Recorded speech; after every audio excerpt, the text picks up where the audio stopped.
Welcome back to the Two Guys Named Chris Show Health Report. Now people are claiming Ozempic has helped them quit smoking. So has Wegovy. And a new study says it's helping people quit. Is there nothing this drug can't do? Well, we've had, I believe, maybe, I don't know if we talked about it, but I've heard that before because it really does make all the cravings and it just changes the whole everything about you.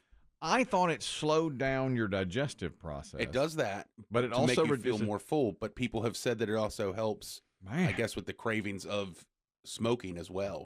I think I read something like 20% of smokers who've used it have quit smoking. Or that's right, 20%. 20%. Yeah. 1 in 5, without really intending to. They were using it for weight loss. Yeah, and they quit smoking at the same time. Researchers did a study on it and found that it worked as well or better than the patch and other nicotine substitutes. Isn't that crazy? This is like the miracle drug. Wegovy and Ozempic are like the for years we wanted some pill to help us eat what we want when we won't. And I guess that's it. Although now when I see... I don't have to diet, don't have to exercise. Right. When I see it advertised, and actually there's one called RO or something, RO, and it's like lose 20% of your weight, and it's an injection. You know, and I've seen that RO, and I don't know what it is. Yeah, I don't. It's more confusing to me. I think it's a knockoff of Ozempic or Wegovy. That's a guess, but I do see people injecting it. But they say take it and diet and exercise. We'll let you lose 20%. I mean, they stress that. You know, it's not just eat what you want. Blogger Jen knows something about cravings and weight loss drugs. Blogger Jen, tell us about it. Yeah, so I've been taking Manjaro for diabetes. Yeah. And it's definitely helped my appetite. It's actually changed my diet to the where I eat a lot more vegetables, mostly protein. It's really been great, but my addiction is Diet Coke. And while I still drink Diet Coke, I'm not like completely obsessed with drinking it every single day. Really? You know, now. Yeah. Oh, really? Okay, because I have an obsession with Diet Coke as well, and sometimes I fall off the wagon. I mean, I have fallen off the wagon. Well. What was your most Diet Cokes? What were you drinking on average when you were really at your height? I would probably have 2 large Diet Cokes a day from McDonald's. Okay. Which is probably about maybe 4 cans. I don't know. I would have 4 cans, 4 to 6 in a day. And loved every second of it. I mean, the burn in that Diet Coke, not to get you all into it. I was going to say, look, don't make love to it right now. Yeah, I'm sorry. It sounds like Blogger Jen's, her senses are dulled. Yeah, and good for you, Blogger Jen. You're having some success with that. Way to go. That's awesome. I am. Good for you. Yeah. You know, we haven't seen you in a while. Will we see you at Trunk or Treat this year? Oh, you absolutely will. And you'll see me a lot lighter, actually. I've lost a lot of weight. Congratulations. Wow. Good for you, Blogger Jen. I'm glad to hear that. That's awesome. Blogger Jen, don't worry. He won't recognize you. Skinny, heavier.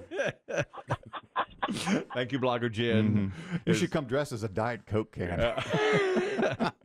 Why don't you? We'll be like twin Diet Cokes. Thanks, Blogger Jen. Always great to talk to you. Is she wonderful? Yeah, she is. She's like one of my female best friends. Oh, is that right? On International Best Friend Day. Okay. Exactly. Again, I challenge you to spot her out of a lineup. I was going to say name one of the kids, but Biggie's better. I will line up 5 random women in a picture, and I want you to point her out. Point out which one Blogger Jen is.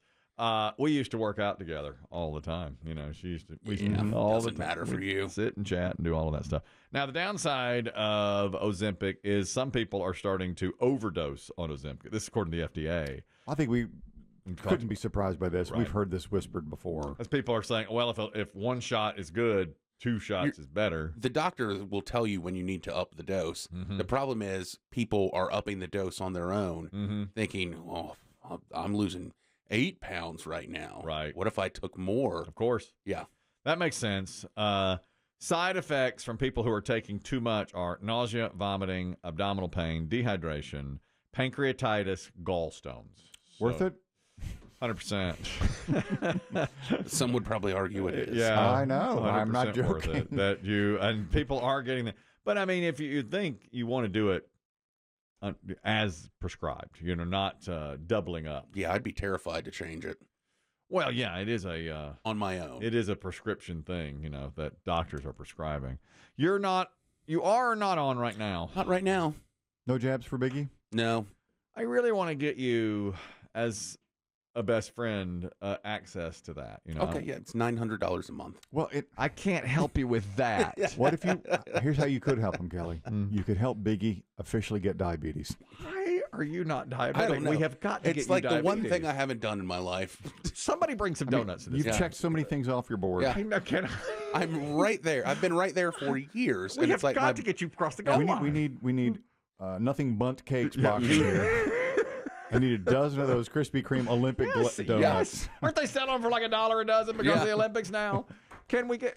Where's Veggie Bill? Can he not get a dozen Krispy Kreme? Hook this man up. We've got to get this man. We've got to get him healthy. He needs to eat more. He needs sugary foods. Well, and I'll tell you, since I lost my taste and smell, it's I'd say about 75% back. That really does cut out the enjoyment of food well. So I bet my blood sugar is probably great right now. God. If they took it right now, they'd probably be like, "Wow, you've really lowered it in the last month. What happened?" His cholesterol's down. I had COVID. Yeah. What happened to you? COVID. No. Look what it's done to this man. We have got to get some sugar in you. I don't understand it. Every time he walks into a doctor's office, they check the box that says diabetes. Then they check him, and they're like, no. They're always as surprised as anyone. Get a new form. It says here you don't have diabetes. I don't. No what? way. Impossible. He doesn't. He's not diabetic, so he can't get the Wegovy or on the prescription. On prescription. He's got to well, you out can't. out It's of just pocket. out of pocket. $900 a month. Yeah. Too pricey.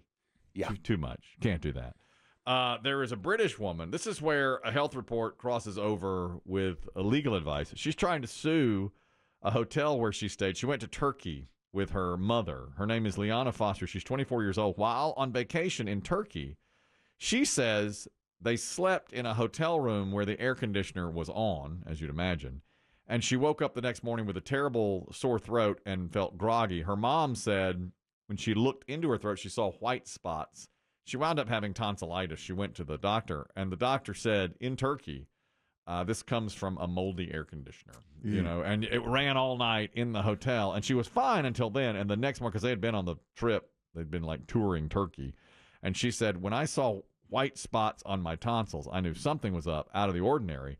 And the doctor said, very likely from moldy air and a moldy air conditioner. So she's trying to sue the hotel now because of the moldy air. I don't know if she'll have any medical expenses. Yeah, I don't know if she'll have any success with that or not. That goes away, right? Yeah. Oh, yeah. But now she was in the hospital for a couple of days on their trip, and she had to have antibiotics. And at one point, it got so sore, she couldn't even swallow. Tonsil. You can imagine. She said, I even had a hard time consuming oral antibiotics, so I had to get gel injections twice a day for 3 days, which was very painful. And so she's trying to sue the hotel. But I don't know that you can prove that is exactly what caused it. I mean, is every guest in that hotel room getting tonsillitis? Yeah, and you were traveling abroad. Exactly. You're in a different environment. Could have come from anywhere. Could have gotten it from somebody that she was next to. You don't know. So a British woman. Is that the Best Western Istanbul? Yes. She was at Best Western Istanbul. And she is warning against sleeping with the air conditioner on while you go on vacation. She is saying, turn your AC off. Are you crazy? You can't even open a window. You can't open windows. You can't, literally can't open a window, of course. I don't think anybody's going to be taking that advice. Although when you go into a hotel anywhere and the air conditioner's running, it is freezing cold. I mean, it is so they work. cold. Those things. They will drop the temp. Boy, they will. I wonder how often they are inspected, cleaned for mold. If the air is moldy. Get him out of here. What? Gone. Have you all... Get him out of here. I don't know. I don't know if it's different in the United States or Turkey or wherever.